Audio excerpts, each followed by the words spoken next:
Members of Parliament, ladies and gentlemen, welcome back to this meeting following a brief adjournment in order for the next minister who will be presenting his ministerial budget, and that is the Prime Minister and the Minister of General Affairs, Dr. Luc Mercelina, who will now be presenting the draft budget for the Ministry of General Affairs. Prime Minister, I invite you to take the floor.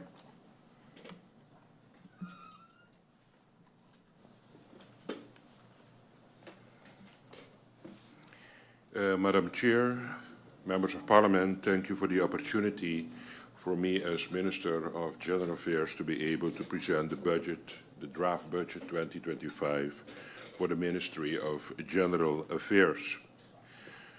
To give an elucidation on the draft budget for the Ministry of General Affairs, I will put some attention to some financial highlights for the Ministry of General Affairs. I will give some indications of priorities for the Ministry of General Affairs, and at the end I will give some strategic approach how to move forward in 2025 with the Ministry of General Affairs. For the financial highlights, being the first one that I would like to pay attention to, we will put some attention to the budget 2024 compared to the budget 2025. Afterward, we will pay some attention to personal expenses for the Ministry of General Affairs. We will also elucidate some operational costs. We will pay some attention to subsidies and our strategic focus for 2025.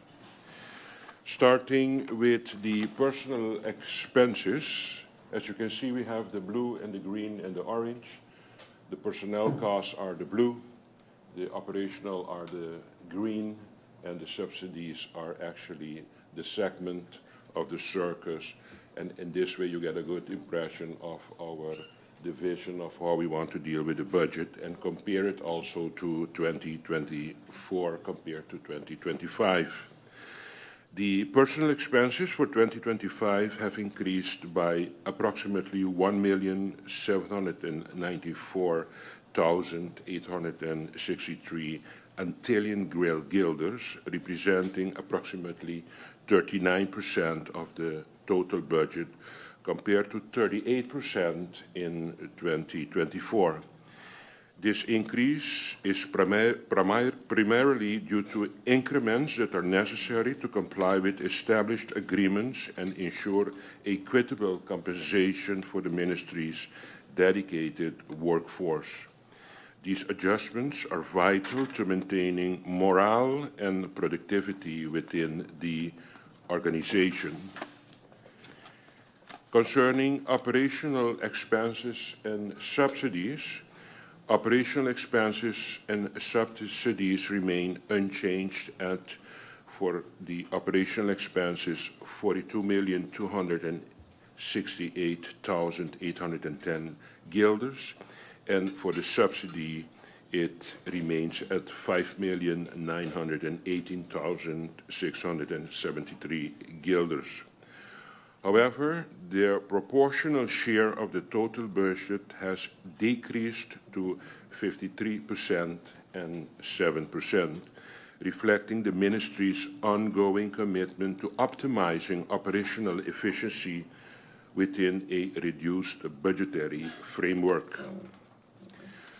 Concerning an idea about the total budget for the Ministry of General Affairs has increased modestly by 2.3%, actually in an absolute figure of 1,794,864 guilders to an amount of 79,110,975 guilders. This increase reflects our focus on personnel costs, with no additional resources allocated to operational expenses or subsidies. Looking now at the strategic focus for 2025, given the constrained budget, the Ministry of General Affairs will prioritize its resources to address the most pressing needs and align with the broader goals of government. Key focus for the Ministry of General Affairs will be at the first place supporting personnel through necessary increments to ensure workforce stability and continuity. Secondly, maintaining operational efficiency to ensure uninterrupted delivery of essential services without additional financial burden. And thirdly, concentrating efforts and resources on the Ministry's strategic priorities, which will be detailed in this presentation. Concerning the commitment to fiscal discipline, despite the limited increase in the overall budget, the Ministry remains resolute in its dedication to transparency, accountability, and achieving meaningful outcome for the people of St Maarten. This careful allocation reflects a balance between fiscal responsibility and the need to uphold the Ministry's operational effectiveness. Moving forward to the priorities of the Ministry of General Affairs, first of all, the first area of priority will be to focus on fostering good governance. Secondly, focusing on efficient public services, focusing also on partnership for goals, and of course, paying attention to national security and disaster management.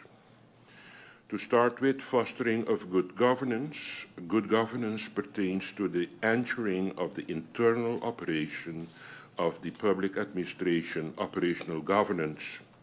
In order to do so, critical in this day and age is, of course, the digitalization of process, cybersecurity, digital realm of governance, as well as ensuring the integrity, infrastructure, and framework that the digital system are founded on. Secondly, we are focusing on efficient public services. Government remains committed to providing services to the community of St Maarten. The Ministry of General Affairs considers the services being offered to the community as a pillar in this society. These services must not only be of quality but also efficient. In doing so, several initiatives for enhancing the services of government are underway. Core services that are being emphasized are that of the Civil Registry. The Civil Registry is a major provider to the community, providing services such as the issuing of driver's license, passports, identification cards, and registration forms.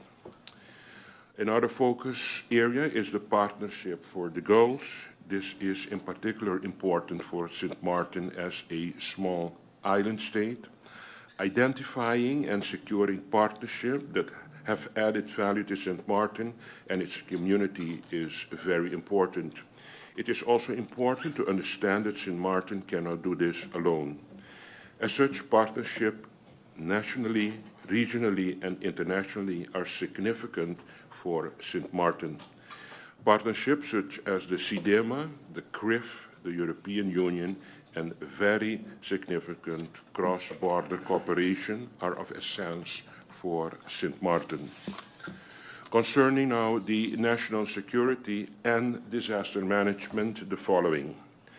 Another critical area for the Ministry of General Affairs is that of the disaster management.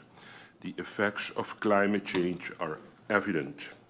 In 2017, St Maarten, of course, experienced devastating hurricanes under the name of Irma and Maria.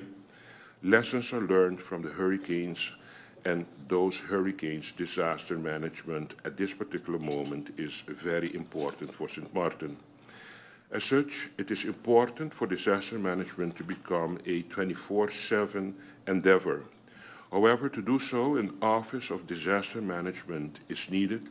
an office that will focus continuously on disaster management and all aspects related to disaster management. This includes the much-needed EOC, the Emergency Operations Center. In addition to the Office of Disaster Management, government is also investing into development of an early warning system. An early warning system that will ensure that the community of St. Maarten is not only informed in a timely but also in an adequate manner. The second area of priority for the Ministry of General Affairs is the efficient public services. One of them is, for example, the passport archive system. The current system is an archive system where the passport information is stored. This is quite an outdated system as such, and that's why we need to renew the system. The current company does not provide this specific service product anymore. New technology and a more secure system is obligatory at this particular moment. The second focus point in our priority is, of course, the laser engraving printer that we need, as the current printing system is outdated and experiencing operational challenges. This initiative is a printer for identification cards and driver license. It is a laser that will personalize blank identification cards and driver license cards. Another topic that we will focus on is services for the community. A third area of priority is the fostering of good governance. The Ministry of General Affairs plays a pivotal role in supporting the whole of government. This role is characterized as the shared services of government. With shared services, it entails services that are not just for the Ministry of General Affairs, but for every ministry and every department throughout government. As such, several initiatives are underway to enhance the efficiency of the services related to digitalizing the internal processes of government. The Digital Transformation Project is for the improving of the efficiency of public services that will introduce a digital identification system to improve and process the integration between different systems, legislation, and capacity building for civil service and external stakeholders as well for St. Maarten. Secondly, we're going to pay attention to a revamping ICT department, improving the functioning of the ICT department by implementing standard operating procedures, new structure, including function book and how the organization works with the various departments. We will have also to focus on cyber security. This pertains to training for the civil servants as well as a replacement of the old firewalls with new ones. Also, we will have to work on the integration of the two systems that we know as AIMS and joints. We will have to improve document management and flow of internal advices. One topic that should get also attention this year is the cloud migration. Strengthen infrastructure for government by migrating critical systems to the cloud to reduce vulnerabilities with issues such as power outages. Building the resilience of IT infrastructure is a must at this particular moment. The fourth area of priority is the Partnership for Goals. For example, the CRIF, the Caribbean Catastrophic Risk Insurance Facility, is parametric insurance for natural disasters with as objective to limit the financial impact of a disaster on government by providing financial liquidity. This insurance has been in place as a result of lessons learned from Hurricanes Irma and Maria. St. Maarten will continue to make use of this parametric insurance and is looking into the additional products of the CRIF in the water sector, utility sector, and fishery sector. Secondly, another one that we have is the CIDEMA. St Maarten recently became a member of the CIDEMA, being the Caribbean Disaster Emergency Management Agency. That this membership exhibits the commitment of government to disaster management. Being a member of CIDEMA, St Maarten forms part of a wider organization that, in the event of a disaster, support is provided. Support that can be provided includes boats on the ground, support with logistics, supplies as well as technical support.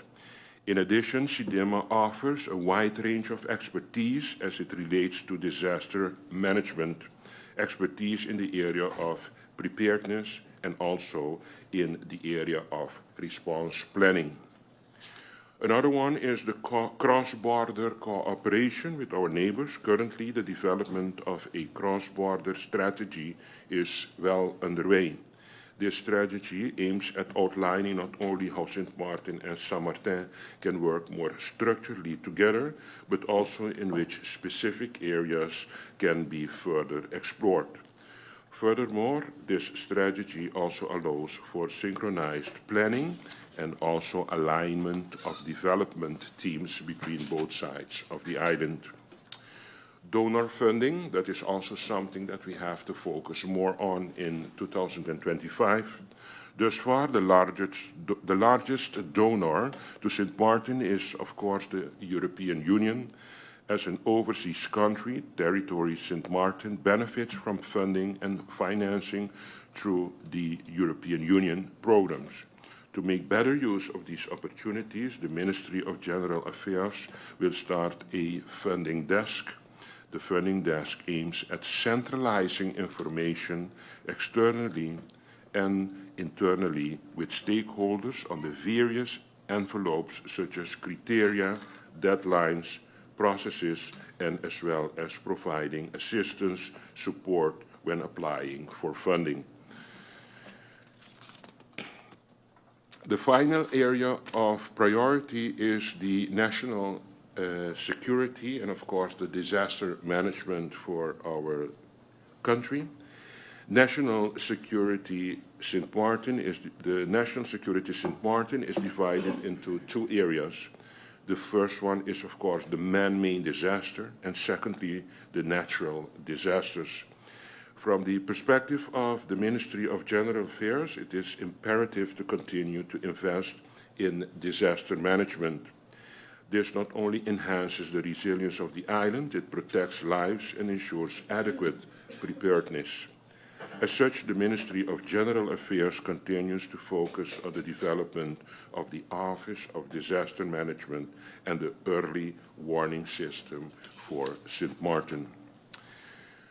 The Office of Disaster Management, that is also a point of attention for the government this coming year.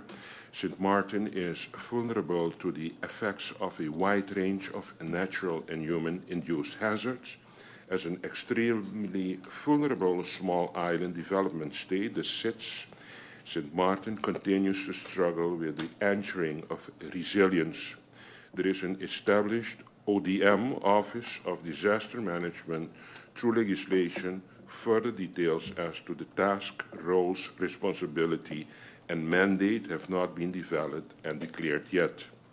This project will support the development and operationalization of a comprehensive disaster management based on the ODM through the development of a framework and roadmap for its establishment. Considering what I have mentioned already being the early warning system, St Maarten currently has no system in place to generate nor disseminate timely, accurate, and meaningful warning information to enable persons to prepare adequately.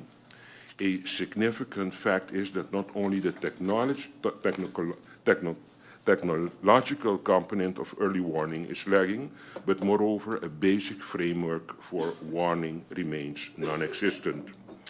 Lessons learned from the hurricanes of 2017 and COVID-19 highlights the need to institutionalize and harmonize hazard warnings.